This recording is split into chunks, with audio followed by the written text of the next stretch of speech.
Hello जी, कैसे हो आप सबका स्वागत है मेरे यूट्यूब चैनल पर। तो मैं सुबह उठ चुकी थी। उठने के बाद मुझे खाना बनाना था, तो मैं इधर उधर देख रही थी तो धूप भी आ चुकी थी, 6 बजे का टाइम था। तो मैं सीधा रसोई में जा चुकी थी। जाने के बाद मैंने दाल भी लगा दिया था, काफ़ी देर हो चुकी थी चने की दाल। उसके बाद मैं सोची थी बीन की सब्ज़ी बनाती हूँ। बीन की सब्ज़ी क्या बनानी, मैंने सोचा एक की सब्ज़ी बनाती हूँ, क्योंकि अभी सब्ज़ी नहीं, सीधा दाल। उसके बाद चने पक चुके थे तो इसको मुझे मैश करना था। मैश किया मैंने थोड़ा थोड़ा। उसके बाद मैंने प्याज डाल दिया, सब डाल दिया, छौंके लगाना था मैंने इसमें। तो मैंने सब मोटा मोटा काटा, बारीक बारीक काटने का टाइम नहीं था, क्योंकि मुझे जाना था खेत में आज फिर से। तो मैं लेट हो रही थी सुबह जाने के लिए। तो इधर मैंने दाल की तैयारी करी, उधर मुझे आटा गूंदना था साथ साथ में। तो टाइम बहुत कम था, तो इतने फास्ट फास्ट कर रही थी मैं, क्योंकि इतना टाइम तो होता नहीं सुबह। वैसे मुझे चने की दाल पचती नहीं है, पेट में दर्द हो जाती है खाते के। फिर भी मैंने सोचा इसी को बना लेती हूँ आज, क्योंकि सबको पसंद है ये, तो इसी को बनाती हूँ, क्योंकि हस्बैंड जी को भी बहुत अच्छी लगती है काफ़ी चने की दाल। तो इधर मैं सब थोड़ा थोड़ा डालती, सिर्फ मैंने इसमें डाला नमक हल्दी, क्योंकि मैं मिर्च डालती नहीं हूँ। मिर्च मैंने 2 तोड़ के डाल दी थी, वही साबुत मिर्च। सिर्फ इसमें नमक हल्दी, सिर्फ सिंपल दाल बना रही हूँ सुबह सुबह। इधर मैंने साइड में तवा लगा दिया था। इधर मेरी दाल, इसको मैंने मैश कर दिया था, क्योंकि अगर हम मैश करेंगे तो अच्छा बनता है, मेरे को अच्छा लगता है ऐसे। सबकी अपनी अपनी चॉइस है।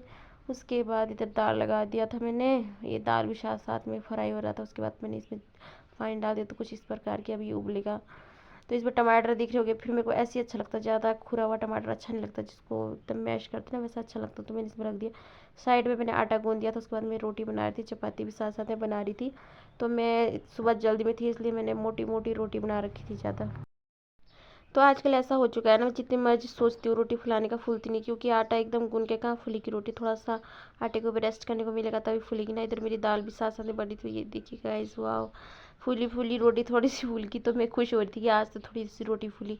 तो इधर मेरे दाल पक रही थी साथ में, तो वाह, दाल भी हो चुकी तैयार। काफ़ी अच्छा लगा मुझे, ये दाल अच्छी बनी देखने में, तो खा के पता चले कैसे। तो इधर मेरी रोटी हो चुकी थी तैयार। उसके बाद मैं कपड़े चेंज करने के बाद ढाठू सिर में चुन्नी बांध के बैठ चुकी थी। उसके बाद हम फिर निकल गए थे, मैं और दीदी, जंगल के रास्ते से। फिर हम पहुंचने वाले थे वहाँ पर। तो वहाँ पे पहुंचने के बाद मैं सोच रही थी किधर जाए, तो दीदी ने बोला इसी रास्ते जाते हैं। तो इतनी धूप है ना गाइस, आजकल मई का महीने का, आप समझ सकते हो कि कितनी ज़्यादा धूप होती है। तो क्या करें जाना पड़ता है। तो फिर उसके बाद मैं बोलती दीदी कि आजकल, मैंने कहा यार धूप बहुत ज़्यादा है, मतलब इतनी धूप मेरे को शूट नहीं होती है, फिर भी क्या करना, जाना पड़ेगा। तो आज का सीज़न चला हुआ खेती बाड़ी का, तो जाना पड़ेगा। उसके बाद मैं दीदी को बोलती बैठ दीदी, बैठ जाते। दीदी ने बोला माई नहीं बैठना। फिर मैं वापस दोबारा दीदी के पीछे पीछे जा रही थी ऊपर घर सामान छोड़ने के बाद। हरा घास भी हो चुका है तैयार गायों के लिए, हरा हरा खिल चुका है। अब सूखे घास खाने की जरूरत नहीं है गायों को भी, इतना अच्छा हरा हरा घास खिलाया है। उसके बाद हमने खेत में जाके, तो बारिश होने का संभावना थी, तो हमने जो कल खोदा था वो खोद दिया था।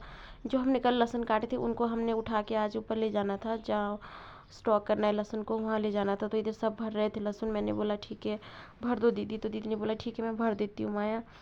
तो मैंने कहा ठीक है दीदी आप भर दे। तो सब लगे हुए थे, 2-4 लेडीज थी, हम लोग काफ़ी सारे थे। तो दीदी बोल थी माया यार क्या करूँ, समझ ही नहीं आता, काम ना करे तो तभी चलता नहीं, काम करे इतनी ज़्यादा धूप कैसे काम करे। दीदी बोलती यार दीदी काम तो करना पड़ेगा। तो इधर साइड साइड के लहसुन छोटे थे, जो बीच के वो बहुत अच्छे थे। तो आज के लहसुन का रेट काफ़ी अच्छा चला हुआ, आपको पता ही होगा। उसके बाद मैं इनको लहसुन को इसमें भर रही थी। उसके बाद भरने के बाद हमें इनको ऊपर ले जाना था। तो दीदी ने बोला ठीक है माया मेरा भर गया। मैंने बोला दीदी मेरा भी भर चुका है, आ जाओ आप बुगाने के लिए। तो दीदी आ गई थी बुगाने के लिए, धक्का मारने के लिए। उसके बाद हम ऊपर चले गए। तो दीदी ने बोला ठीक है माया, मैं कहा तेरा रस्सी ठीक कर दी। रस्सी ठीक इसलिए किया कि बार बार ना हमने डोको जो बोगा था, किल्टा बोलते इसको नेपाली में, हम डोको बोलते हैं। तो ये ना खिसक रहा था बहुत ज़्यादा, ये जो रस्सी थी खिसक रही थी। तो मुझे थोड़ा अच्छा रस्सी लगी। उसके बाद मैं दोबारा आ गई लेने के लिए। दीदी ने बोला माया मैं तू उठा लेंगे, मैंने कहा हाँ दीदी मैं उठा लूँगी, आप टेंशन मत लो, बोला दीदी ने। फिर मैं दोबारा आ गई। तो फिर मुझे इनको कटिंग करना था, इतनी धूप थी नहीं, कल तो इतनी ज़्यादा धूप थी। उसके बाद हम ठंडा पीने के लिए आ गए थे साइड में। फिर उसके बाद हम फिर बोगने लग गए, क्योंकि इतनी ज़्यादा धूप थी तो मुश्किल हो रहा था। फिर भी हमें इनको ऊपर ले जाना ही था जिस हालत में भी, पर स्टॉक करना था, क्योंकि कल बारिश बताने की संभावना है। रात को भी थोड़ी थोड़ी टिपा टापी हुई थी। तो दीदी आगे जा रही थी, मैं दीदी के पीछे पीछे जा रही थी। तो इतनी ज़्यादा धूप गाइस, मैं क्या ही बताऊं आपको। तो कुछ इस प्रकार से आधा दिन निकल चुका था, और लास्ट चक्कर था मेरा। तो लास्ट चक्कर में मैंने दीदी को आगे भेज दिया था कि दीदी आप चले जाओ। तो दीदी मेरा वेट कर ही नहीं, आगे ही आ गई। तो लास्ट चक्कर में इतनी बुरी हालत, ये मैंने लहसुन लाया है, उसमें मैंने पानी, क्योंकि पानी काफ़ी दूर था पीने के लिए, तो पीने का पानी भी ज़रूरी है, पानी नहीं है तो आजकल तो इस धूप में हम खड़े होना मुश्किल, तो हमने तो यहाँ पे कर दिए थे गाइस लहसुन सा स्टॉक। तो इतना आज काट के ख़त्म नहीं हो रहा था, फिर कल करेंगे इसको सोचा था मैं कि आज इकट्ठा करी थी। उसके बाद हम बैठ चुके थे, 1 बजने वाला था, इतनी ज़्यादा धूप हो रही थी तो उस वजह से उनको चक्कर जैसा भी आने वाला था, क्योंकि इतनी ज़्यादा। उसके बाद दाई लोग यहाँ सब बैठ गए थे, दीदी लोग भी बोल थे अब क्या करना। मैंने बोला कुछ नहीं करना, हमने इसकी पगड़ी काट दी, अब हमारे को इनकी जड़ें काटनी है। उसके बाद हमने भी काटना स्टार्ट किया इनकी जड़ें जो, तो दराटी काफ़ी लग नहीं रही थी। उसके बाद में हम खाना खा रहे थे तो मैंने रोटी लाई थी, वही दाल मेरी। तो दीदी को बोल, दीदी ने आपने क्या लाया? वो तो दीदी बोल रही थी कि मैंने तो कुछ भी, दीदी बोल रही थी मैंने तो कुछ भी नहीं लाया, क्योंकि उन्होंने पिछले कल खाना नहीं खाया था। तो ये देखिए गाइस, ये घर की मेथी है, तो मैंने इनको उठा के साइड में रख दिया था। उसके बाद फिर मैं थोड़ा सा रह गया था काम, तो उसको चली गई थी खेत साफ़ करने के लिए। तो इसमें दाई ने फिर बीन लगानी है, तो हम इसको साफ़ कर रहे थे साइड साइड।